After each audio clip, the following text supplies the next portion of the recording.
Shalom, selamat pagi Bapak Ibu Saudara yang dikasihi Tuhan. Pagi ini kita akan membaca dan merenungkan firman Tuhan. Namun sebelumnya itu mari kita berdoa. Bapa di dalam sorga, kami bersyukur kepadamu, Tuhan selalu mengasihi kami. Dan saat ini kami akan membaca dan merenungkan firman-Mu. Kami mohon pertolongan Roh Kudus bagi kami.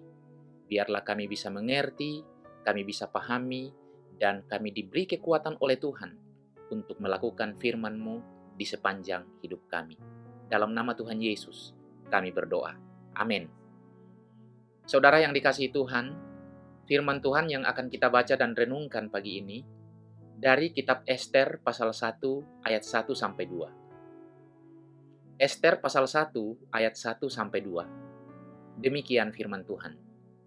Pada zaman Ahasiweros, dialah Ahasiweros yang merajai 127 daerah, mulai dari India sampai ke Ethiopia. Pada zaman itu, ketika Raja Ahasiweros bersemayam di atas tahta kerajaannya di dalam benteng Susan.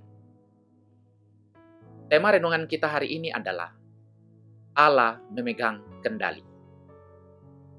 Saudara yang dikasihi Tuhan, kitab Ester adalah kitab di mana nama Tuhan tak pernah disebut satu kali pun di dalamnya. Tidak pernah juga diceritakan tentang orang yang berdoa, meski pada suatu waktu ada dituliskan tentang orang berpuasa.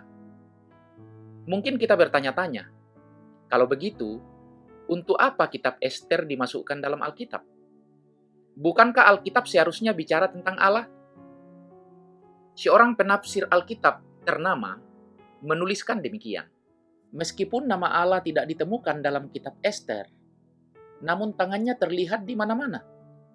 Dia mengendalikan segala sesuatu, sampai peristiwa terkecil sekalipun, supaya Israel umatnya jangan sampai dibinasakan.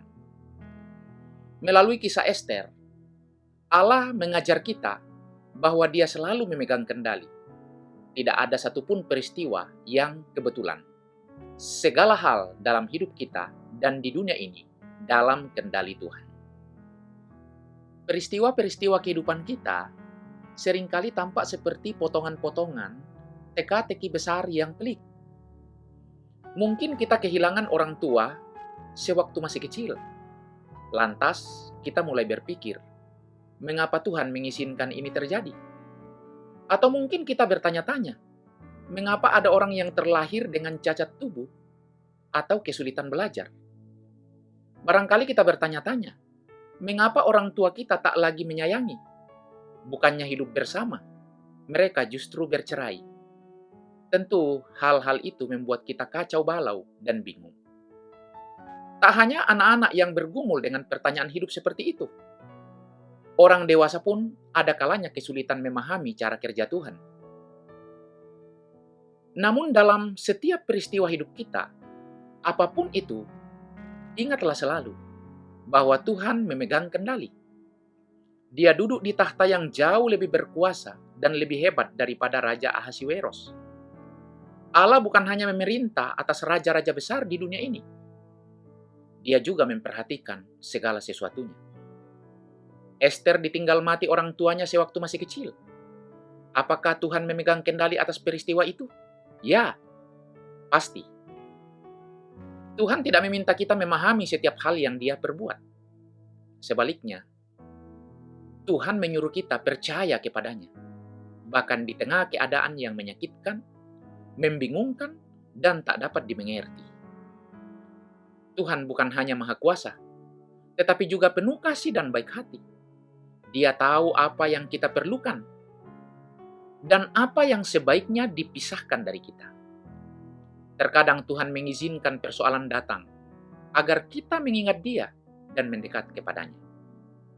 Karena itu saudara kekasih, setialah membaca firman-Nya dan teruslah berdoa agar Tuhan memampukan kita untuk senantiasa percaya kepadanya. Sampaikanlah kepada Tuhan semua ketidakberdayaan kita, semua sakit hati kita, ketakutan, ataupun kebingungan kita. Akuilah di hadapan Tuhan di saat kita lemah. Memohonlah kepada Tuhan untuk mengajarmu mengenal Dia dan mempercayainya di tengah segala kesulitan atau pengalaman menyakitkan dalam kehidupan ini. Amin. Mari kita berdoa. Bapa di dalam sorga, kami bersyukur atas firman. Terima kasih Tuhan selalu ada dan memegang kendali, bukan hanya kehidupan kami, namun segala sesuatu di alam semesta ini. Kuatkan dan teguhkan kami untuk selalu percaya kepadamu dalam situasi dan keadaan apapun. Sertailah kami sepanjang hari ini. Dengar kami yang berdoa dalam nama Tuhan Yesus. Amin. Saudara yang dikasihi Tuhan, selamat berkarya, selamat beraktivitas. Tuhan memberkati kita sekalian.